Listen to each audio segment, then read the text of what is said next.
Hello everyone, good morning, good afternoon and good evening. My name is Vishwadeep और आपका स्वागत करता हूं पीडब्ल्यू गेट वाला चैनल पे।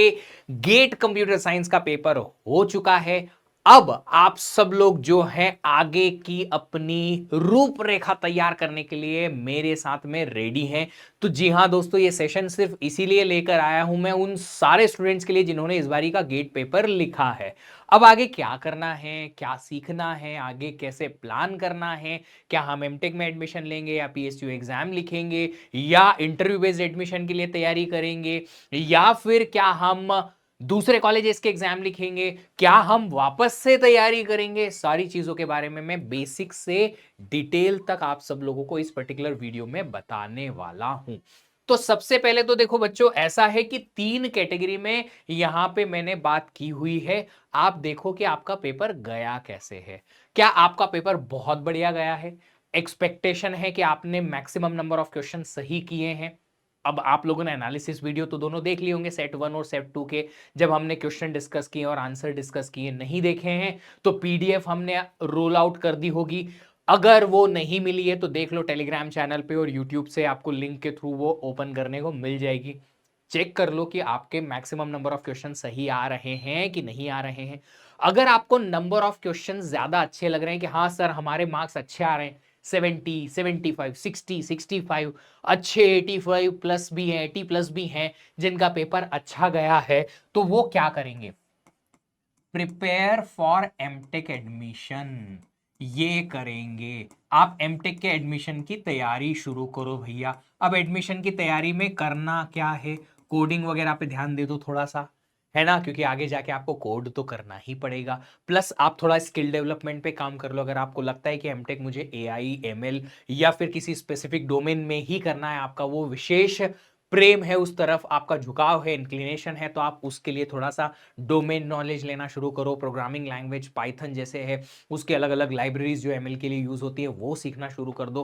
कुल मिला के आप एमटेक रेडी हो जाओ पहले से। तो एडमिशन के लिए तैयारी करो। जिन कॉलेज को आप टारगेट कर रहे हो उन कॉलेज की जैसे जैसे एमटेक एडमिशंस की पोर्टल ओपन हो जाएंगे, डिटेल निकालना शुरू कर दो कि किसके लिए क्या डॉक्यूमेंट लगेंगे, कैसे अप्लाई करना है। यहाँ एक सिंगल सेंट्रलाइज्ड काउंसलिंग नहीं होती है, आपको कॉलेजेस के लिए अप्लाई करना पड़ता है बेस्ड ऑन योर स्कोर। तो जैसे ही आप लोगों के कुछ एक दो वीक में पेपर और पेपर के साथ में आपका जो की है आंसर की जो आपने दी है वो रोल आउट हो जाएगा, तो हमारा रैंक प्रिडिक्टर के थ्रू आपको पता भी चल जाएगा कि प्रिडिक्टेड रैंक और स्कोर कितना आ रहा है। तो और ज्यादा आप शॉर्टलिस्ट कर पाओगे कि इन कॉलेज में मैं टारगेट कर सकता हूं।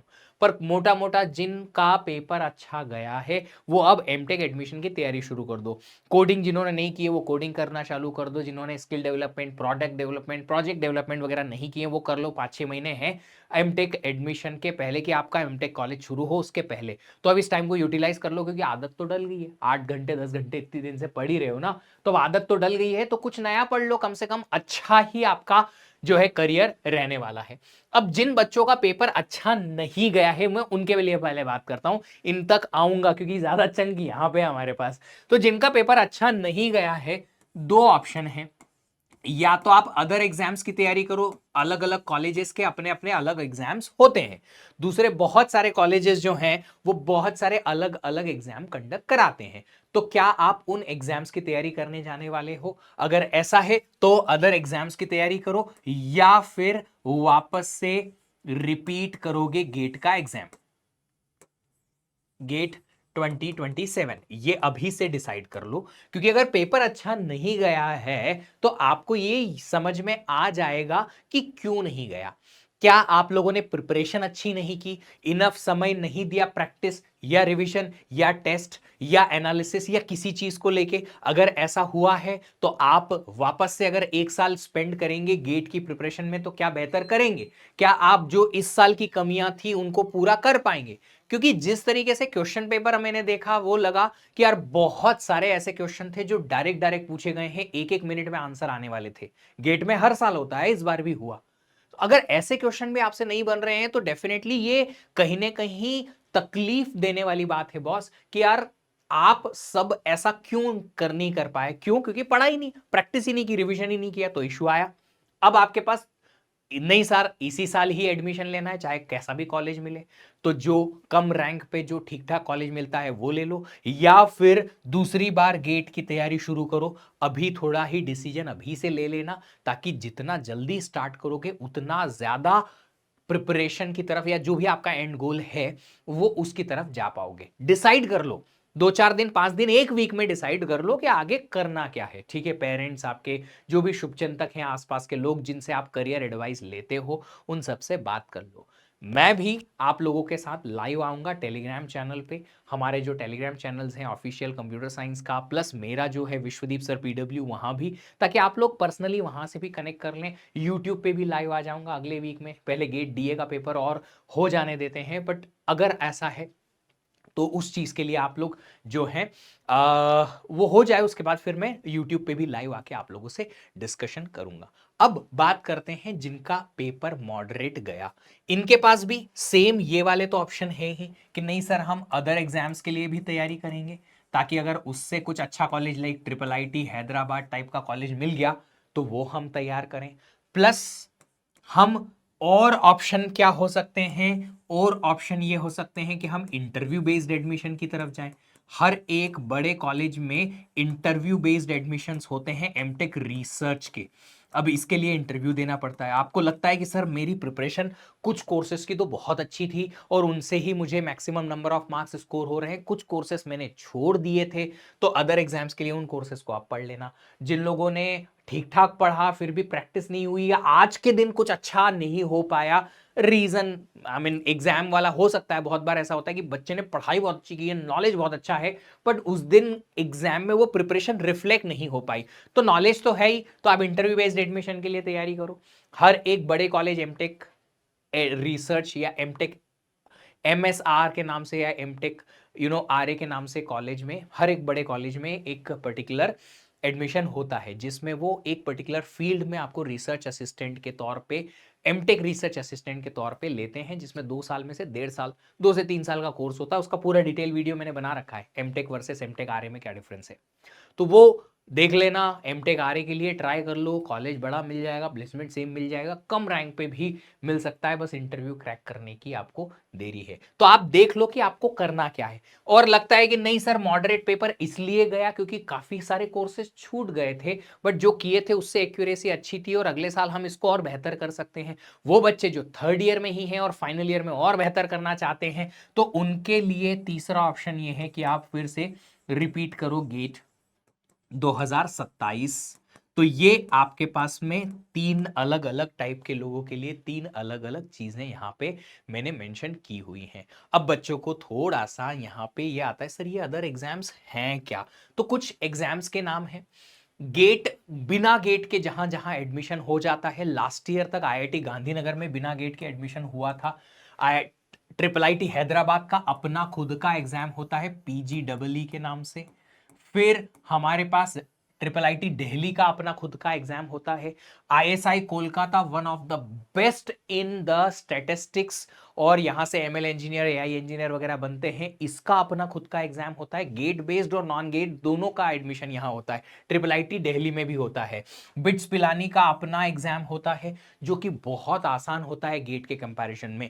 फीस बेटा यहां पे ज्यादा है ट्रिपल आईटी हैदराबाद और बिट्स पिलानी में, बट इनके अपने एग्जाम होते हैं। अगर आप क्रैक करके यहां चले जाओगे तो आपको ठीक ठाक डिसेंट पैकेज मिल सकता है, थोड़ी भी मेहनत आप किए तो अगर आपको लेना है कि नहीं सर एडमिशन तो इसी साल लेना है, फीस थोड़ी ज्यादा दे देंगे चलेगा, तो ये कुछ अच्छे ऑप्शंस है। VIT university, Vellore institute of technology, मैं इसको रिकमेंड अभी नहीं करूंगा क्योंकि यहाँ बीटेक का बहुत बच्चा है और प्लेसमेंट थोड़ा सा डाउन चल रहा है इस स्पेसिफिक यूनिवर्सिटी का, और एसआरएम का भी सिमिलर काइंड ऑफ इशू है। एमआईटी मणिपाल है, यहाँ पे बीटेक एमटेक बहुत ज्यादा इनटेक नहीं है, तो यहाँ प्लेसमेंट अच्छे हो जाते हैं। एक धीरू भाई अंबानी इंस्टीट्यूट है गुजरात में, वो एक अच्छा इंस्टीट्यूट है। Calicut university, Nirma university, Manipal university, जो मैंने वो एमआईटी मणिपाल लिखा, उसके अपने अलग एग्जाम्स होते हैं। कर्नाटका का अलग से पीजी सेट होता है जिसमें कर्नाटका के कॉलेज की प्रेफरेंस मिलती है। तो जैसे कि कर्नाटका में बैंगलोर में स्पेसिफिकली आरवी कॉलेज है, RV college of engineering, one of the best है इन एमटेक, पर लोगों को पता ही नहीं है। उसका एमटेक का प्लेसमेंट देखोगे ना तो आपको लगेगा कि यार ये तो बहुत गजब प्लेसमेंट है। तो अगर आप उसमें एडमिशन लेना चाहते हो तो गेट के बेसिस पे भी मिल जाता है, पीजी सेट के बेसिस पे भी मिल जाएगा, जो कर्नाटका गवर्नमेंट की अपनी खुद की एग्जाम होती है स्टेट की। तो ये आप ट्राई कर सकते हो। तेलंगाना का अपना पीजीई सेट होता है। तो कुल मिला के आप लोगों के पास बहुत सारे अलग अलग कॉलेजेस के ऑप्शन हैं। अब ये तो क्या है ना, पिछले साल के एडमिशन के बेसिस पे डेटा है। इस साल हो सकता है कुछ और नए कॉलेजेस निकल के आए जो कि आपको एडमिशन दे। जैसे कि एक सेल्फ स्पॉन्सर्ड एमटेक भी होता है, कहां पे,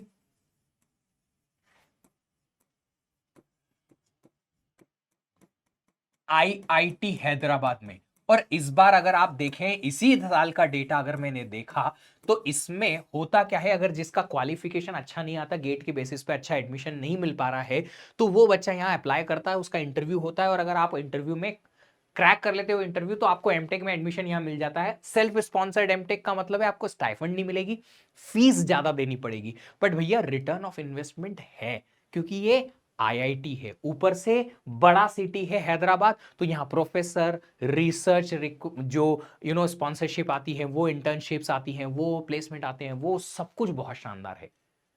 तो ये आईआईटी हैदराबाद ने बहुत ज्यादा अच्छा अभी जो है रेपुटेशन पिछले कुछ सालों में बनाया है, प्लेसमेंट गजब है, और इसका ये एमटेक कम स्कोर पे भी मिल जाता है गेट के, और आपको बहुत आसानी से सेल्फ स्पॉन्सर्ड एमटेक की तरफ आराम से आपका काम हो जाएगा। कुछ और पीएसयूज की एग्जाम्स होती हैं या गवर्नमेंट बॉडीज की एग्जाम होती हैं, जो कि apart from college, MTech college है कि नहीं, डायरेक्ट जॉब चाहिए तो डीआरडीओ, इसरो, बाक, फिर इंडिया पोस्ट की अच्छा रिक्रूटमेंट है, ये 2024 की बात हो गई है तो, और ये वाली जो चीजें हैं वो भी यहाँ पे हो गई हैं, बट बहुत सारी पोस्ट आती हैं। इसके इनके अलावा आप देखेंगे बैंक्स में अभी बैंक ऑफ बड़ौदा का एक बहुत अच्छा अपॉर्चुनिटी निकली है। ढेर सारी बैंक्स में सो मेनी आईटी इंजीनियर्स की पोस्ट निकली है, और ये जो पोस्ट हैं वो डायरेक्टली आपको जॉब देती हैं, कुछ गेट के थ्रू, बिना गेट के थ्रू, बट बहुत सारी ऐसी एग्जाम्स जो हैं अपकमिंग हैं,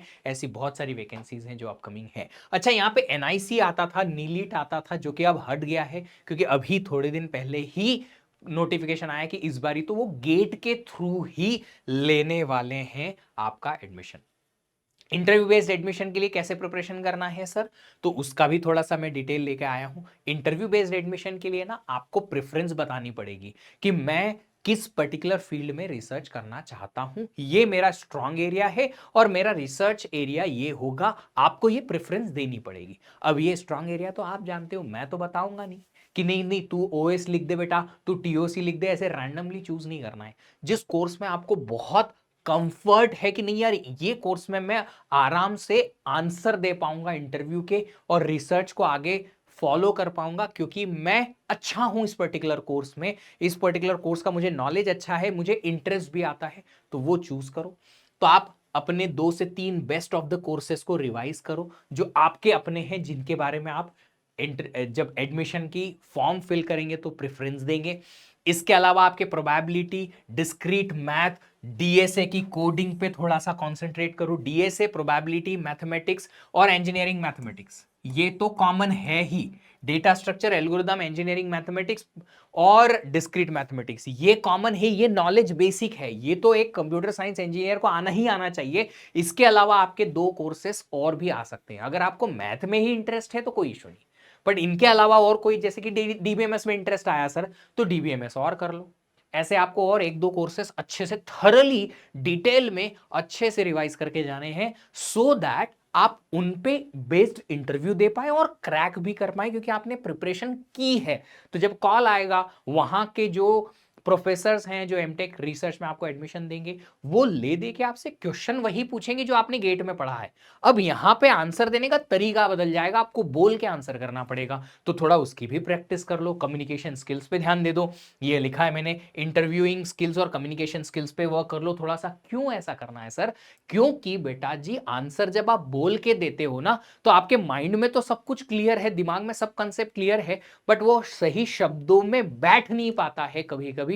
तो उसके लिए थोड़ा सा कम्युनिकेशन स्किल्स पे ध्यान दे दो। कैसे ध्यान देंगे, फोन सबके पास है, स्मार्टफोन है, फ्रंट कैमरा ओपन करो, अपने आप को देखो और रिकॉर्डिंग शुरू करो और आंसर देना शुरू करो बेसिक क्वेश्चंस के जो आपको पता है। और फिर देखो कि आप अपने आप के रिकॉर्डिंग में कैसे लिख रहे हो, कैसे आंसर कर रहे हो, किस तरीके से बोल पा रहे हो। बहुत बहुत सारा बच्चा बोलेगा सर इंग्लिश मेरी पुअर है, कैसे आंसर करेंगे, एटसेट्रा एटसेट्रा।